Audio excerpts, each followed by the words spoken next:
Consistency নামে কোনো বস্তু আমার মধ্যে এক্সিস্ট করে না গাইস, তার জন্যই আবার নির্লজ্জতম একটা মুখ নিয়ে চলে আসলাম ভ্লগ আপলোড করতে। আমাকে সবাই হেদিয়ে হেদিয়ে মরে যায় যে তুই ভ্লগগুলো তুলিস, ক্লিপগুলো যায় কোথায়? ফেসবুকে দেখি না, ইনস্টাগ্রামে দেখি না, তো যায় কোথায়? যাই হোক, অনেক কষ্ট, অনেক মানুষের কথা শুনে এবার আমি ফাইনালি মোটিভেট হয়েছি যে না, আমি ভ্লগ করবো। জানি না কদিন পর্যন্ত করতে পারবো, বাট এটা ছাড়ছি। কালকে পয়লা বৈশাখ, কতটা গুরুত্ব নিয়ে আমি ভিডিওটাকে আজকে এডিট করতে বসেছি, আর আজকে এখন ভয়েস দিচ্ছি, মানে আর 2 মিনিট পরে আপলোড করবো, এখন ভয়েস দিচ্ছি। তো যাই হোক গাইস, দিনটি ছিল নীল পুজোর দিন। মাকে বললাম মা আমি উপোস করবো। মা বলে নীল পুজোর উপোস মেয়েরা কে করে? আমি বললাম আজকে সোমবারও, তার জন্য বললো ঠিক আছে কর। তাই আর কি আমরা সবাই মিলে গঙ্গায় গেছিলাম, ওখান থেকে স্নান টান করে এসে বাবাকে পুজো টুজো দেওয়া হয়ে গেছিলো। দুপুরে ব্লগ নিতে ভুলে গেছি, সরি গাইস।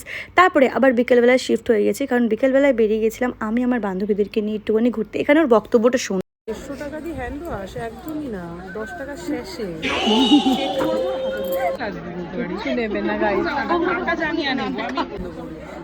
এইটা না, এইটা আমি লজ্জিত, কি করব, এদের মুখে ট্যাক্স নেই, কি করা যাবে বলুন তো।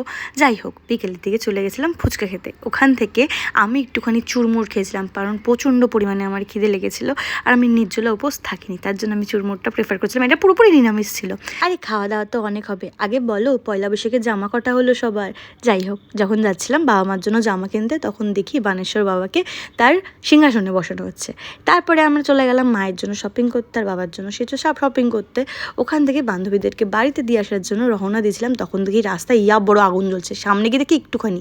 যাই হোক, এইটুকুনি ছিল আজকে আমার video. Thank you for watching. ভালো লাগলে সাবস্ক্রাইব করতে ভুলবেন না।